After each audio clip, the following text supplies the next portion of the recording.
Welcome to another episode of EE251 Prelab Guides. This is Hiren, and in this video, we are going to look at lab number 5, Prelab questions for lab number 5. So without further delay, let's bring up the lab. Lab 5 deals with transient response of RC circuits and the DC steady state response of a RLC circuit. RC, of course, stands for a resistor and capacitor, and RLC stands for resistor, inductor, and capacitor. Simply stated, it means that the circuit has resistors and capacitors, and an RLC circuit has resistors, capacitors, and inductors. So let's talk about what transient response is.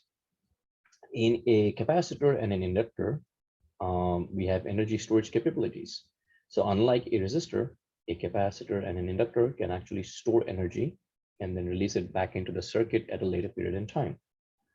Now, when a source is connected to a capacitor, let's actually scroll down here. So as we see in figure 5-2, a source Vs is connected to a capacitor. The source sends energy to the capacitor. Capacitor receives the energy and stores it and then releases it back into the circuit at a later period in time. Now, this transfer of energy cannot take place instantaneously. There is a certain finite amount of time that is required for the energy to be transferred. And the same is true when the energy is discharged back into the circuit, meaning if a capacitor has stored some energy and you connect a resistor across that capacitor, the energy is discharged back into that circuit. This energy receiving and transfer is known as the process of charging and discharging. When the capacitor, or for that matter, inductor, receives the energy, we say they are being charged. And when they release it back into the circuit, we say they are being discharged. Okay, so as you see here, figure 5-2, RC circuit, capacitor, charging. And figure 5-1, it's RC circuit, capacitor, discharging. So transient analysis deals with the portion of the energy transfer. Now at this point, I would like to point out that the energy transfer is typically exponential in nature with respect to time. So the voltage across the capacitor and the current through the inductor will always have an exponential relationship during the charging as well as the discharging phase. And starting from equations 5-1, going all the way to 5-15, these equations will show you how you can find or determine the value of that voltage at any given point in time. Now, when you look at, let's look at the charging equation right here. You see that exponent component, right? E raised to minus t or RC. That R times C is a term known as the time constant. And it basically describes the speed of charging and discharging. And you will see the same component in the earlier equation for discharging. So if you look at the equation for discharge, which is right here, 5-8, again, e raised to minus t over tau, where tau is RC, and RC is the time constant. The product of R and C is, well, since it's the time constant, it has units of time, and units are always in seconds. And that brings us to the first Prelab question. The first Prelab question asks you to show that the resistance multiplied by capacitance has units of time. So let me show you how you can prove that. Okay, so here's Prelab 5. And here you can see question number 1. The resistance has unit of ohms. Right? Resistance is also V over I, so that has units of volts or amperes. Capacitance is basically the capability to store charge for applied voltage. Capacitance unit is named after Michael Faraday, so it's farad. But again, in technical terms, capacity to store charge per unit of voltage, meaning it's coulombs over volts. Coulombs over volts, C over V. Current is defined as the rate of flow of charge. Okay, so current is defined as the rate of flow of charge. From that, you can write out what amps come out to be. Okay, so amps can be described in terms of charge. The unit of charge is coulombs, and rate of flow of charge mean seconds. You take that and you plug it into this equation, and you reduce and you solve, and you should obtain the answer in seconds. So that's question number one. Question number two. Prelab, circuit shown below, the time t equals to 3, time t equal to 0, the switch is closed. Values of R, C, and the voltage source Vs are given. We are also told that V0, that is across the capacitor, at time t equal to 0, sorry, that's not V0, it's VO, VO for out. So VO at time t equal to 0 is given to us as 0 volts. So this means that when the switch is closed at time t equal to 0, the capacitor is completely discharged. It has no charge across it. So we are going from initial state of 0 volts all the way to Vs equal to 4 volts. So in the circuit, Vs is the only voltage source. So eventually the capacitor voltage has to end up at 4 volts. 3 sub-questions, A, B, and C. Sub-question A asks you to sketch Vc of t as a function of time for 5 time constants for values of t between 0 and 5 times tau. You have 5 values at 1, 2, 3, 4, and 5 times tau. Sub-question B asks you how long it takes for the capacitor to reach steady state. And sub-question C asks you to find the capacitor current at t equals tau, 3 tau, and steady state. So let's go over to the answer guide. And here, charging of a capacitor is described by equation 5-15. So you would take that equation and you would solve it by plugging in all the known values.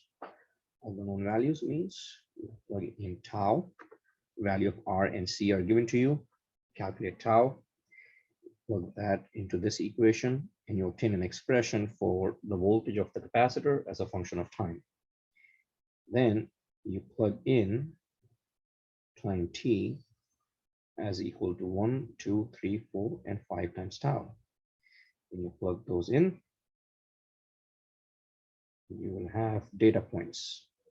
You plug these data points in this graph right here. That is the answer to sub-question A. Sub-question B, rather straightforward. Steady state means it has either reached full charge or full discharge. Okay. Steady state simply means that the voltage and current for a capacitor or inductor is no longer changing with respect to time, meaning it is at a steady value. Because it's at a steady value, it is known as steady state. So generally accepted convention in electrical engineering states that after 5 time constants, the charging or the discharging phase for a capacitor or inductor is more than 99%. And so we say at that point, the capacitor has either reached full charge or full discharge. So this circuit specifically deals with a charging capacitor. And so we use the equation for charging, and we plug in T is equal to 5 times tau. And sorry, not T equal to 5 times tau. You would plug in Vc of T as 4 volts, right? And tau would be 5 times tau. You would simply solve for the time constant. Okay. Oh, actually, scratch that. Sorry. I'm mixing up the sub question number C. It's simply 5 times tau. So 5 times R times C. That's the answer. That's the answer. I was mixing it up with the next question. Anyway, so sub question B is rather straightforward. 5 times tau, simply 5 times R times C. Then sub question C asks you to find the capacitor current. Capacitor current I is C dV over dt. So I is simply C dV over dt, meaning current I is basically the derivative of the voltage with respect to time times the capacitance. And so we get this equation. IC is C dVct over dt. Simply take the derivative of the voltage equation that you found earlier in step A or sub question A. Then you plug in values of t as 1 tau, 3 tau, and 5 times tau to calculate the value of IC. Okay. Now let's go to question number 4. So question number 4. Oh, sorry, not question number 4. Question number 3. An initially charged capacitor has a value of 4 volts, and it is now connected across a 40 kilo ohm resistor. There is no mention of a source. So if there is no source connected, it is a discharging capacitor. And the discharging capacitor means that eventually that 4 volts will reach 0 volts. So 2 sub questions to this simply ask to find the voltage values of the capacitor. Ask to find the time values when the voltage across the capacitor equals 2 volts and 0.5 volts. So here's where I was mixing it up earlier. What you're going to do is you're going to take equation number 5-8 for the discharge of a capacitor. Equation 5-8 for the discharge of a capacitor. Rearrange the terms to obtain an equation for T. Okay, so you rearrange the terms of equation 5-8 to get an equation for T. Now you plug in VC of T as 2 volts and you calculate T, and then you plug it in as 0.5 volts and calculate again for T. And that's it. That's all you have to do. Question number 4. Question number 4 simply asks you, well, it's rather straightforward. At steady state, inductor behaves like either a short or an open circuit relative to DC current. And a steady state capacitor behaves like a short or an open circuit. So choose one. Okay, either or. The answers are in the lab write-up. Okay, so if your 201 professors have not completed this section in class, in the lecture class, the answer is directly available in the lab write-up. Okay. And then finally, question number 5, simply asking you to find the current and voltage for the following circuit at steady state. So I is given here, and I'm guessing V right here. Okay, so voltage across the capacitor and I going to the 5 ohm resistor. Now, if you take a look at the circuit, simply ask you what it is at steady state. So, as I was saying, question number 4 gives you the answer for what a capacitor and an inductor should behave like at steady state.